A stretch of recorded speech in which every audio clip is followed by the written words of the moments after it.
बीणा वाली मैया की कृपा अपरंपार बाए भैया। इनके कृपा से कुछ पढ़े के, सीखे के, बोले के, चले के लूर होला। ऐसे आज रहुलवा भी सरस्वती माई के दरबार में आइल बा। माई के चरण में गिर करके बार बार विनती करता कि हे माई तनी हमार भी एगो निहोरा बा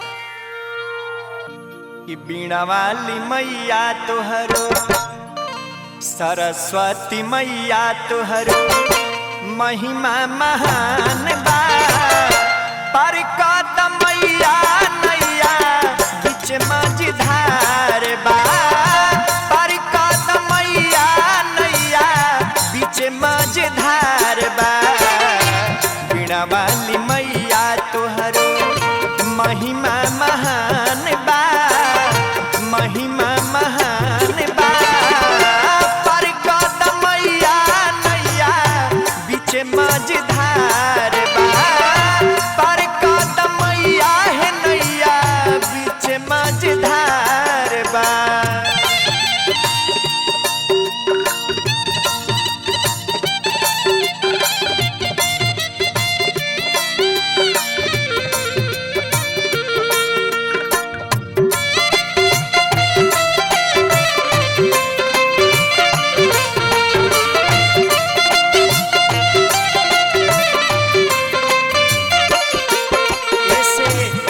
माई के चरण में हमार निहोरा बाकी मैया कैसे जेकरा पे नजर फेरलू विद्वान बना दिहलू। ओकरा के जग में तू महान बना दिहलू।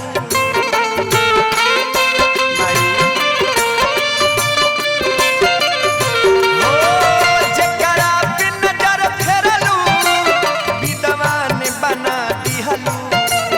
ओकरा के जग में तू महान बना दिहलू।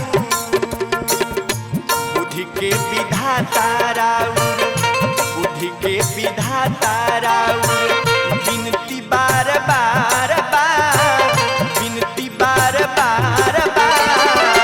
पर करी हम मैया नैया बीच मझधार बा।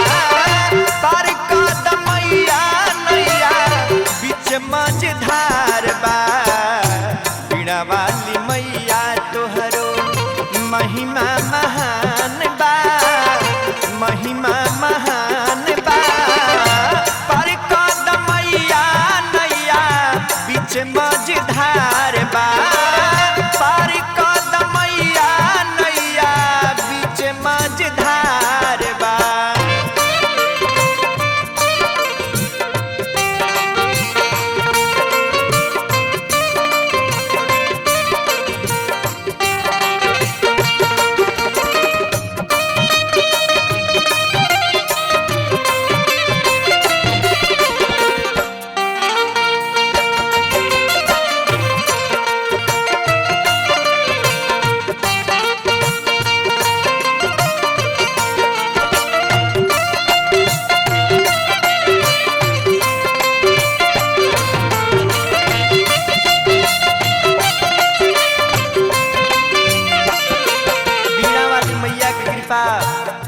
एगो अंधा पर भी होला उ भी देखे लागेला। एगो लंगड़ा पर भी यदि होला उ भी दौड़े लागेला। ऐसे कहे के बाकी हे माई तनी कृपा कर। सुर ताल के ज्ञान न बा नहीं भक्ति जानी ले। तू माई हऊ हमार बस एतने मानी ले।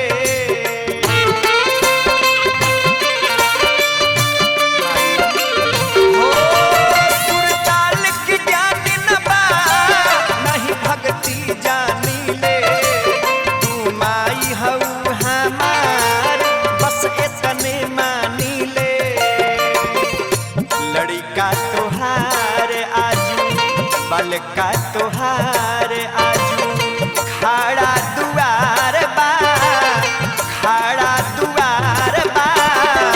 पर कदम मैया नैया बीच मझधार बा। पर कदम मैया नैया बीच मझधार बा। मैया तोहरो सरस्वती मैया तोहरो महिमा महा